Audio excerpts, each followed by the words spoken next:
आणि जसं मी भविष्यरेखी लिहायला सुरुवात केली ना, त्याच्यानंतर लगेचच माझी ही गुड न्यूज मला मिळाली. गुरुवे दीक्षा. नमस्कार, माझे नाव श्वेता जाधव. मी गुरुवे दीक्षामध्ये डॉक्टर गुरव सर यांच्याकडे 3rd डिग्री घेतली आहे आणि मला खूप छान अनुभव आला आहे इथे. आणि ह्या 3rd डिग्रीचा माझा अनुभव खूप सुंदर होता.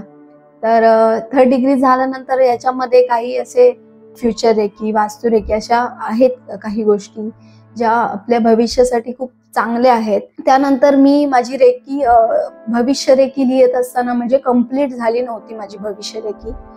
तर त्याच्यामध्ये जे काही पॉइंट्स होते त्याच्यामध्ये रेखी पूर्ण व्हायच्या आधी आणि अर्पण करायच्या आधीच माझ्या काही गोष्टी मला मिळाल्या आहेत. तर त्यातली माझी एक महत्त्वाची गोष्ट म्हणजे माझी गुड न्यूज ती मी माझ्या भविष्यरेखीमध्ये लिहिली होती.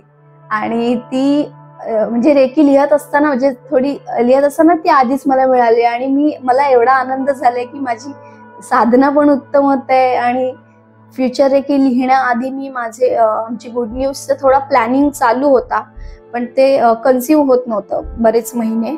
आणि जसं मी भविष्यरेखी लिहायला सुरुवात केली ना, त्याच्यानंतर लगेचच माझी ही गुड न्यूज मला मिळाली. म्हणजे माझी साधना म्हणजे साधनेमुळे, रेखीमुळे मला हे सगळ्या गोष्टी लवकर मिळाल्या असं भविष्यरेखी लिहायच्या आधीच.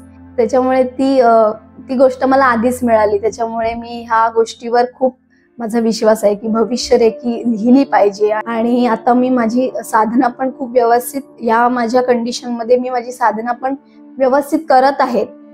तर मला असं वाटतं की भविष्यरेखी लिहिणं खूप गरजेचं आहे आणि त्यामध्ये गुरूंचं जर मार्गदर्शन मिळालं तर ती व्यवस्थित होऊ शकते.